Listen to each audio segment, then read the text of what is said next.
Most guys usually start a conversation with something like, "Hey, what's up?" or "How was your day?" And then they're left wondering why the chat goes cold so quickly. But here's the truth that most people miss. Texting isn't just about sending words. It's about tapping into the mind.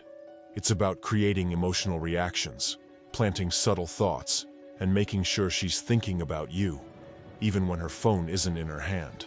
So if you're tired of getting dry replies or being left on read, listen closely. Because once you learn these 3 game-changing texting principles, things shift. Women start anticipating your texts. They feel drawn toward you, often without even realizing why. And no, this isn't about cheesy pickup lines or acting like someone you're not. It's about understanding human behavior on a deeper level.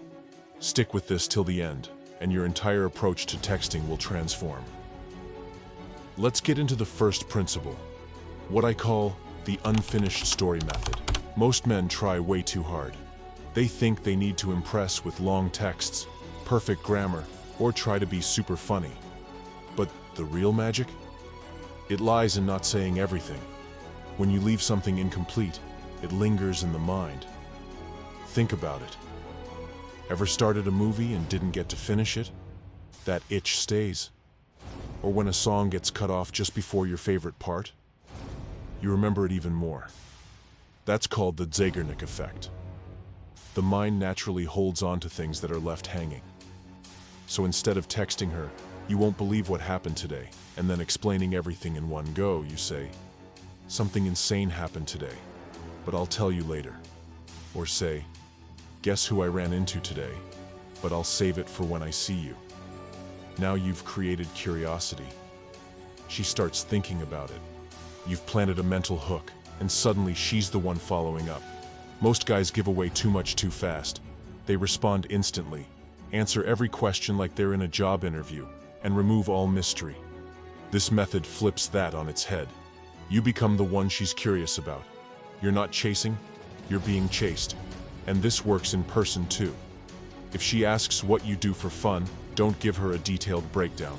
Just say, "It's one of those things you have to experience." Now she's intrigued. That moment sticks with her, and that's how you stay on her mind. Now let's move into the second principle, the emotional roller coaster. Here's a truth that stings. Women don't get hooked on nice conversations. They get hooked on emotional waves. Think about the shows or movies you can't stop watching. Are they calm and predictable? Number. They pull you in with drama, surprise, suspense, and emotion. That's what keeps you coming back. The same goes for texting. If your messages are always calm, polite, and predictable, she mentally checks out. But if your texts spark curiosity, tension, playfulness, she feels something. She stays engaged. So how do you bring that in? Playfully tease her. Don't always agree with everything she says. If she says she loves sushi, instead of going, "Same, I love sushi too," say something like, "Wow, such a basic choice.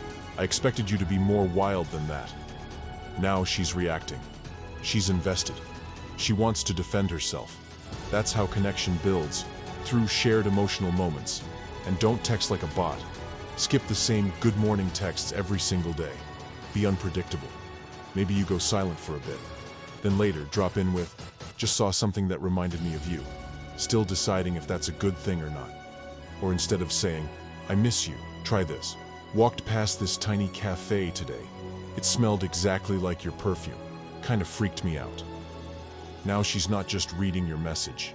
She's feeling it. She's imagining it. That's how emotional attachment builds. The third and final principle is the reverse chase effect. Here's where most guys mess up. She takes hours to reply, and they reply instantly, or worse, they double text. They try harder. They send long messages hoping for attention. But here's the catch. The more you pursue, the less value your attention holds. Real attraction is built on challenge. Women are drawn to men who don't hand out their energy like free samples. So here's the move. Match her energy, and then dial it down a notch. If she replies in 3 hours, you wait 6. If she sends short replies, you send even shorter ones. This creates space. And in that space, curiosity grows. Now she's thinking, "Why isn't he chasing me?" She checks her phone more. She puts more thought into her next message. And when she finally sends a longer, more thoughtful reply, that's when you reward it. That's when you match her energy again. This pattern of unpredictability and reward creates psychological tension. It's the same reason people get addicted to slot machines. You never know when the jackpot is coming, so you keep playing. Let me give you an example. Let's say you text her, "Found this amazing coffee place today.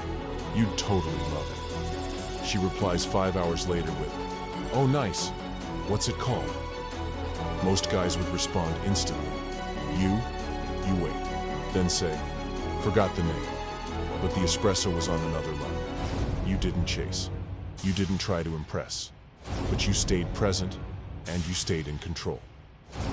Now that you know these powerful principles, the question is, will you actually apply them? Or will you go back to old habits, over-explaining, over-texting, and hoping for attention? Because the ones who get results are the ones who use this. They create a little mystery, bring in emotional waves, and stop chasing. And when you do that, everything changes. Conversations get easier, women get more interested, and you never have to second-guess your worth again. So, next time you pick up your phone to text her, remember, this isn't just casual talk. It's your chance to lead, to spark interest, and to control the dynamic from the start. Master this, and you won't just get replies. You'll get her attention, her curiosity, and her interest, all without chasing.